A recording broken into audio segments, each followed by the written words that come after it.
Sydney, and I'm a nutrition undergraduate student and aspiring dietitian. Welcome to the Teaching Kitchen at Home. Today I'm going to teach you how to read a nutrition facts table. Learning how to properly read a nutrition facts table can help you to make quick and informed healthy decisions the next time you're at the grocery store.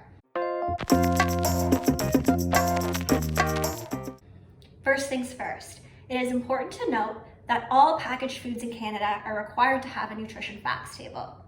Some exceptions to this rule include fresh produce, like fruits and vegetables, raw meat and fish, and foods that are intended to be eaten immediately, like baked goods.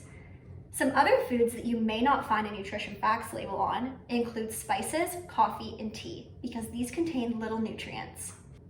3 important things to look out for when you're reading a nutrition facts table include ingredient list, serving size, and the percent DV.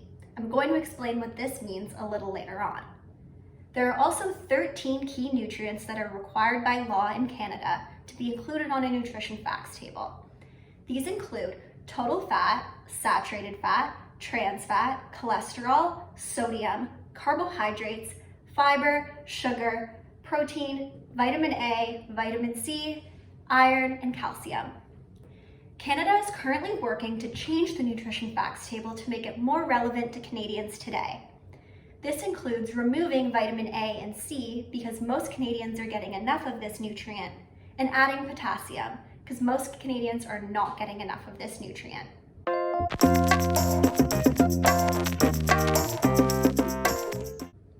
Look at the ingredients list. Make sure that there are no foods that you're trying to avoid or foods that you're allergic to. Keep note that the ingredients list is ordered by weight. Foods that weigh the most will be listed first in descending order. Look at the serving size.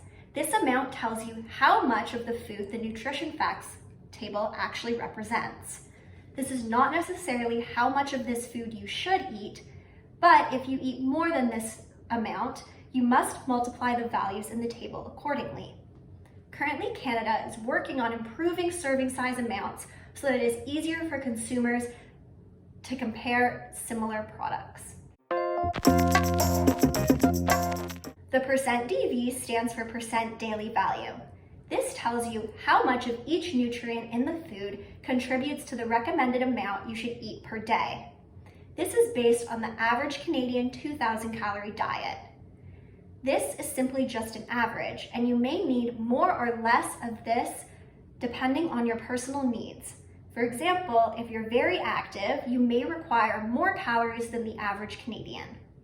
An important rule to follow when you're looking at percent DVs is that less than 5% DV means that this contains a little of this nutrient.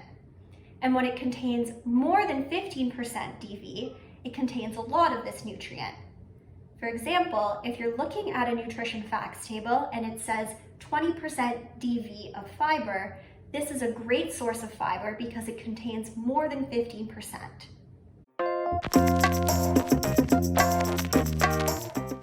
Pay close attention to saturated fat, trans fat, sugar, and sodium.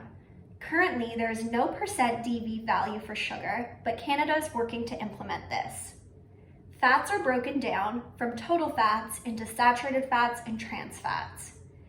To contribute to a healthy diet, you should try to limit your intake of both saturated fats and trans fats. So try to keep your percent DV to less than 5%. Increase your percent DV for nutrients including fiber, iron, calcium, and other vitamins. Okay, let's practice with an example. I'm going to be comparing the nutrition facts table of 2 different types of crackers. These Mary's Gone crackers and these vegetable thins. So the first thing that I'm going to look at is the ingredients list for both of the crackers. I want to make sure that there are no ingredients that I'm allergic to or that I'm trying to avoid. Common allergens will be listed at the end of an ingredient list in bold. For example, on these vegetable thins, I see that it contains wheat and soy bolded at the end of the ingredients list, and these are both common allergens. The next thing that I'm going to be looking at is the serving size. So this is listed right under the big title that says nutrition facts. For the vegetable thins, it says that the serving size is 20 grams for 14 crackers. For the Mary's Gone crackers, it says the serving size is 30 grams for 13 crackers. So although these crackers' serving sizes are pretty similar, it is important to note that the serving size is a little bit smaller for these vegetable thins, which means that the nutrition facts label represents a little bit less of these crackers than these crackers. The next thing I'm going to look at is the percent DV for some key nutrients. The first thing that stands out to me for both of these crackers is the percent DV for sodium. Both of them have a percent DV of 8%. Sodium is a nutrient that you're going to want to try to decrease. So you want to try to keep it below 5% DV, and both of these have a little bit above. The next thing I'm going to look at is fiber. For the vegetable thins, unfortunately, there's 0 grams of fiber, which contributes to 0% of your daily value.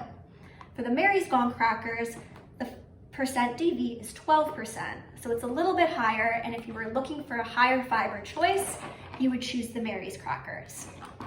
Another interesting thing to point out about these Mary's crackers is that by law, most nutrient facts tables include just total fat, saturated fat, and trans fat, but these Mary's crackers also include polyunsaturated fat and monounsaturated fat. Polyunsaturated fat includes omega-6 and omega-3. These types of fats are healthy fats and fats that you're going to want to increase your intake of. Thank you so much for joining me today. I hope it made reading nutrition facts tables a little bit easier. If you have any questions, please leave them in the comments below. And I'll see you next time on Teaching Kitchen at Home.